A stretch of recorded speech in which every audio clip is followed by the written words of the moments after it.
Okay, nahimbag nga daw tayo, aplikante iti academies wenno dagiti aspirants cadets. So, ti lesson tayo tataket ito'y distributive property.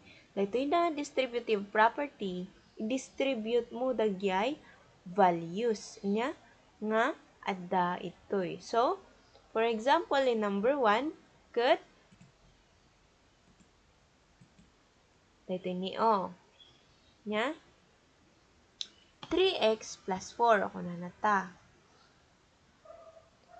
Nya 3 times ti parenthesis gamin mga body ay nagre-represent data iti multiplication. So, 3 times x kunana toy ket equal iti since may 1 dyan, may invisible 1 dyan, is parang 3 times 1 kunamlatan. Nya 3 and then you have to copy the x. Nya and then plus kasi wala namang hindi naman siya negative. So, you copy the sign. Nya? Plus. And then, 3 times 4. It is equal to 12. So, this is the answer. Amo yung gamin, adungay ti kastoy ijay napadpadasak mo tinagik exam. Adungay ti kastoy iti ijay kadagay exams, entrance exams, kasay.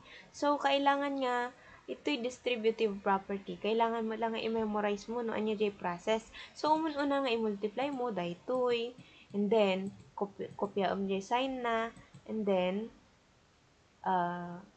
next nga i-multiply mo. So, dapat ami-amin ket mai-distribute, ami-amin ket mai-multiply nya. Awan dapat iti malaksig nya. Ag-move tayo mo ditoy may kadwa nga example nya. So, 2a, kunana toy, 2a times b, kunana. So, anya ti answer mo ta?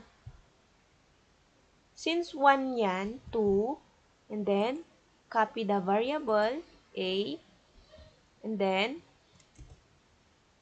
copy the variable, and then, jay b, nya? You copy the letter b.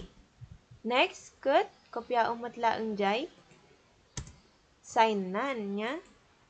Kasi aw mo ti negative dita, so kopyaan ta jay sign na. Now, you have to multiply it next. 2 times what? The 3 nya. 2 times 3 is equal to 6.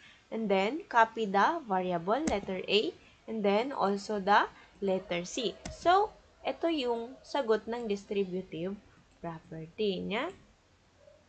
So, daytapay lang iti distributive property. That's it for today. Thank you for watching and please subscribe.